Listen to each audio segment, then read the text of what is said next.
Okay, Cutthroat Island, Treasure Island. Now, I think a lot of people, or most people, will have seen Treasure Island.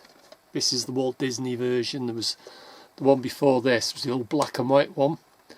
I think that was the original, and I think this one came after. This is the is Robert Newton, Argy lad, and Bobby Driscoll. So I think a lot of people have seen that one, but I think a lot of people may not have seen Cutthroat Island. And I thought I would give this a quick review with regards to budget. Now this was a big budget. It was somewhere around $100 million to make. But not only a big budget, it was one of the biggest flops in movie history. One of the biggest box office flops. Like I say, 100 million to make, and at the US box office it made just 10 million. Why? I do not know, to be honest. Why was the reason? Because it's a good film. It's a really good film. If you like your swashbuckling and action adventure, and this is what this is, an action adventure, it's full marks as far as I'm concerned. That's my opinion. As I say, why it flopped, I have no idea. They had a lot of problems pre-production. The script was rewritten a few times. The cast members, they had to change.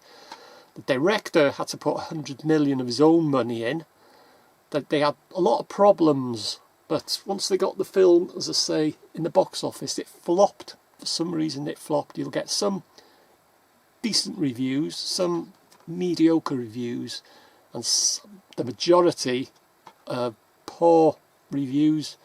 But I don't know, I've seen it now about 4 times. It says it's action adventure. It's got Gina Davis as a pirate leader of a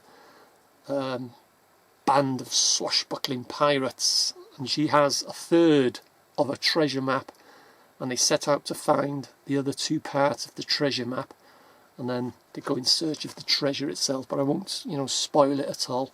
But that's the basics of it. Absolutely spectacular. That Cutthroat Island, out of 5 stars, I would give it 5 out of 5. Treasure Island, this version of Treasure Island, Walt Disney one, 4 out of 5. Cutthroat Island, in my opinion, is better than this Treasure Island, the Walt Disney version. It's a better film, but as I say, it flopped. It's in the Guinness Book of Records as one of the biggest all-time money loser and the biggest all-time box office bomb, they call it, box office flop. But if you, like I say, if you like your swashbuckling, it's a PG. It contains moderate violence, and it's 118 minutes long. But as I say, if you like your adventure, action adventure, and your swashbuckling pirate film, or if you liked Treasure Island and you've not seen Cutthroat Island, give it a whirl. As I say, in my opinion, it's a really good film. It's a cracking film. It's a roller coaster. It's non-stop. One goes from one to the other to the other. There's some spectacular scenes, spectacular stunts, visual effects. It's 10 out of 10. So why it flopped, I have no idea. But so that's my quick review. It's a better film than the Walt Disney version. 5 out of 5. Treasure Island, Walt Disney version, 4 out of 5. It's a much better film. So that's it. Just my quick review of Cutthroat Island. If you've not seen it and you like that genre, that type of film, give it a go.